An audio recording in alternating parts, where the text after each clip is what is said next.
Good morning. So, leverage is bad. So I ended up blowing up the other account, unfortunately. Um, Basically, what happened was I tried doing a DCA starting from too high of an amount of leverage, and I got myself in a situation where I couldn't apply more leverage, and the market just basically ticked out my maximum loss and then shot higher, right? Of course. So I would have made out on the trade if I had just not put on quite as much leverage, and it blew the account up. What's interesting is that it seems to be the case that when I use a small amount of leverage, I do okay, and as soon as I start using a little bit more, and I think the intent is to make more money, that somehow that everything falls apart.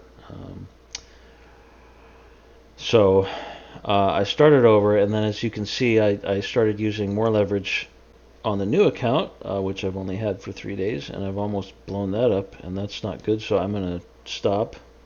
I'm going to go back to a decent amount of leverage and see if I can crawl out of this hole. I'm going to switch to MNQ though because there's more movement, but I'm going to stick with singles, just like 1 micro for a while, and just see how many points I can get. I also got myself in trouble because um, the market internal stuff that I came up with is garbage for day trading. It's not that useful. Um, I don't know. I thought it was going to be more useful than it was, but you can have fairly strong market internals, and the price of the index can go against that for hours and hours and hours. So, not something that is as useful as I had hoped. Um, so I'm changing what I'm using. Let me pull the other screen in here if I can. So instead of using the market internals that I had shown in another video, what I'm going to actually do is trade with 2 screens. One with the top step, 5 minute of NQ, and another one is I'm just going to keep up the higher time frames. You can see here, this is the weekly, the daily, 4 hour, and the 1 hour for the NQ, including extended hours. And of course, a lot of the price movements make a lot more sense when seen from this vantage point. So I'm going to use this as my reference during the day that I'm looking at for levels and other things. An example of that would be, I don't know. You can kind of see there's a consolidation here and a drift higher, and then market opens and it looks like it's going to go higher and then it goes lower, but you can see really, in reality, this is just a retest of kind of a breakout from this consolidation. You've got a bunch of concurrent bullish or upward moving bars here, and then so stuff like this should become more obvious. Looking at the 4 hour, here's a retest of a gap that didn't actually fill the gap and then failed to fill it and went higher. So this is another example of, hey, if you see something like this, that means the market's strong enough that it couldn't even fill the gap and it went higher, which means you've got, I don't know, maybe this looks like a two-legged move here. So, and then you can see just from the weekly and the daily, just getting bearings. Here's an interesting one. You can see here the very top of this bar was essentially the very bottom of this bar on Friday.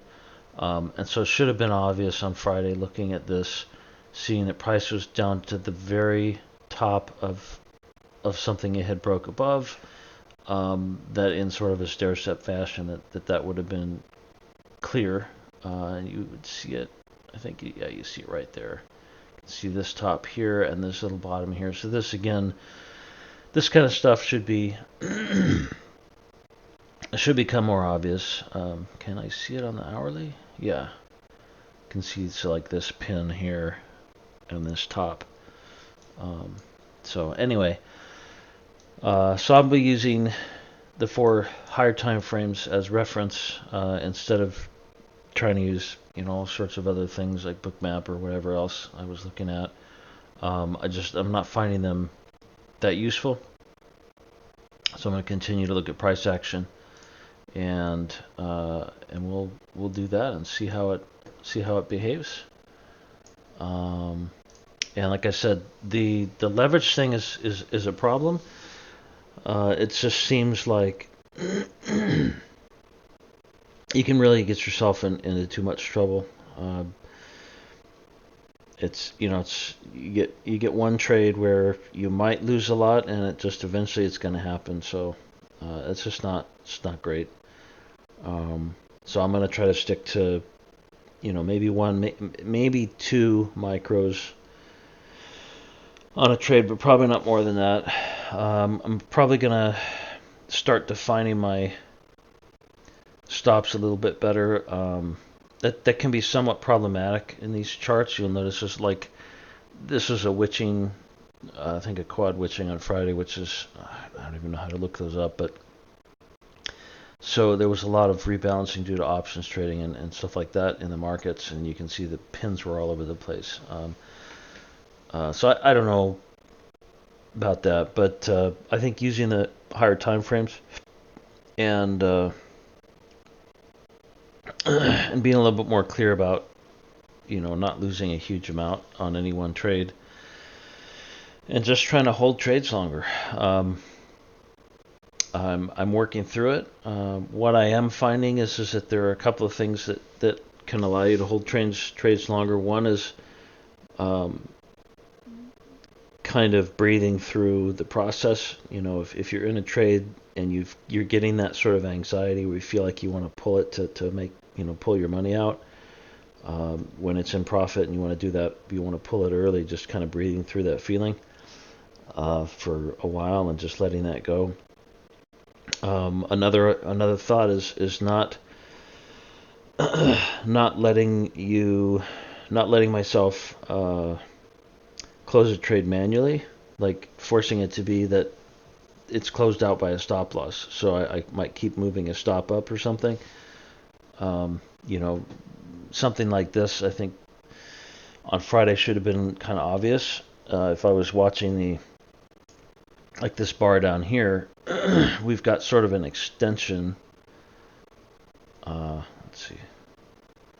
So you have kind of a channel here, but you can see it kind of breaks down below the bottom of the channel. And this, of course, corresponds to not only sort of a retest of this bottom, but also of like a breakout. This is kind of like a breakout retest. So this whole move here. So seeing this bar and then seeing this one, especially up in here, that should have been like, well, go ahead and buy. Now you can't do that with a full contract or a lot of leverage, because your stop loss has to be down here, but you could have done it with a micro. And then once it moved up to here, I could have easily moved the stop to break even and then just kind of continued to trail it.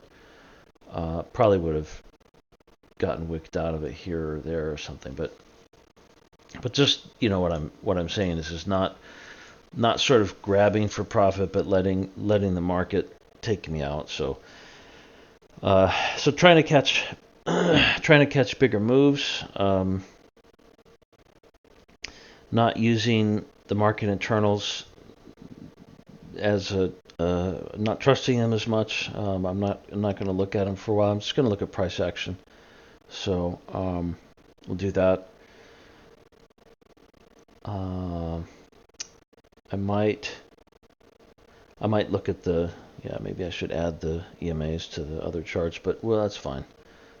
We'll take it from here and basically try to crawl out of this hole. So so synopsis, yes, I blew up the other account.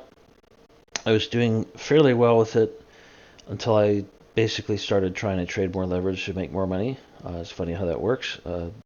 your desire to make more money is inversely proportional to how quickly you lose it, or something like that, or it's proportional to how quickly you lose it. So, so starting over, except now I'm in a hole, and I'm going to stop using the leverage. And I don't know, I had this idea that if I just used more leverage, I was having a lot of green days, that it would all come out, and then I would pass this eval really fast, and it doesn't really work that way. It just doesn't. So I got to use enough leverage for the trade to matter. Maybe to have, I don't know, maybe 2 micros where you set the stop and you can say, look, I've got a $50 stop. That's enough for it to sting a little bit if it loses, but not enough to cause me a problem. Enough for it to matter that I hold the trade longer, because if I'm in a trade, like, so say here, where I'm maybe riding the EMA in this consolidation, knowing that the market is probably going higher eventually, maybe I'm here sitting here on 50. Well, this is still going to be a couple $100 to get up into this. If I caught even to here is $100 or something. So I think a $50 loss limit per trade is probably decent. I like using stops that are too wide, because I hate worrying about price wicking me out or whatever. But I think I'm going to tighten the stops up a little bit. It's really common for me to use even on a micro trade, to use a stop that's like the whole market, and just not like, I just ignore it. And then again, the danger of that is not that the market is going to suddenly jam down and hit your stop, which it could. It's very unlikely. The danger really is that you're not allowing yourself to get out of trades when they're wrong. You're either getting out of them too early when they're right, or when they're wrong, having a tendency to let them go and say, well, maybe I'll DCA into this, and then that's when you get yourself into trouble, because the market loves to trend. It only loves to trend when you can't afford it to. So,